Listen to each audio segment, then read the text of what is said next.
Hey you all, you already know who it is and you know what I'm here to do. Um,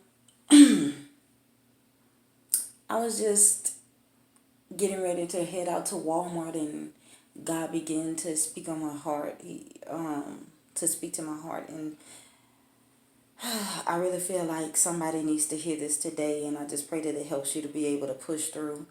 Um, I rarely have to read in Ecclesiastics, but this is where he has me at today, and it's chapter 3. And a lot of us should be very familiar with Ecclesiastics chapter 3 because it speaks on a time for everything. And so, with that being said, I'm going to go on ahead and read some of it, and then I'm going to just give the message that God has placed on my heart that needs to be said today.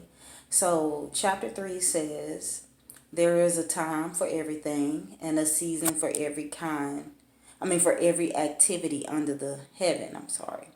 It says a time to be born and a time to die, a time to plant and a time to uproot, a time to kill and a time to heal, a time to tear down and a time to build, a time to weep and a time to laugh, a time to mourn and a time to dance, a time to scatter stones and a time to gather them, a time to embrace and a time to refrain, a time to search and a time to give up, a time to keep and a time to throw away, a time to tear and a time to mend, a time to be silent and a time to speak, a time to love and a time to hate, a time for war and a time for peace. And I'm just going to stop right there. For somebody today, God needs you to come to a point where you learn how to hold on to his unchanging hand.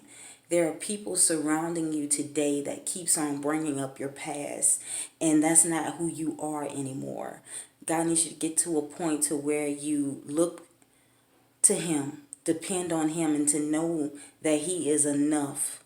And you don't have to continue to be around people that try to remind you of who you are. You're not that person anymore since you've came to know who God is for yourself. So don't let anybody continue to push you down or to bring your mind back to those old memories. Separate yourself from those people. God is doing a new thing in you. It's your time to move forward from these things. He has already placed in your heart that he has forgiven you. But sometimes when people speak to you about your past, it kind of, it'll make you feel like you'll never be forgiven, or you'll never be able to see yourself out of being who God is definitely saying that you're not anymore. So just remove yourself from those people.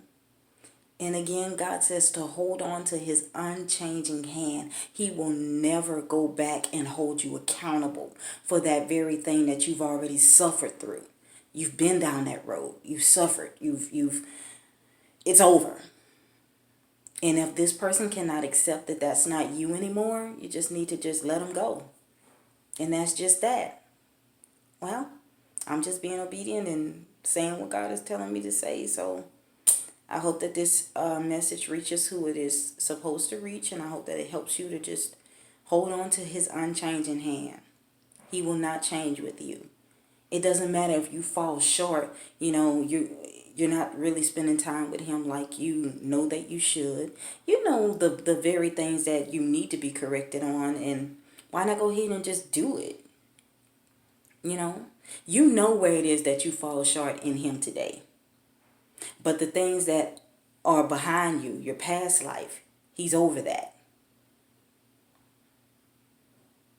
He's over that. Don't let anybody pressure you and push you down and make you feel like, you'll never be who God is saying that you are, or who God sees you being eventually. He's not through with you yet. He's still working on you.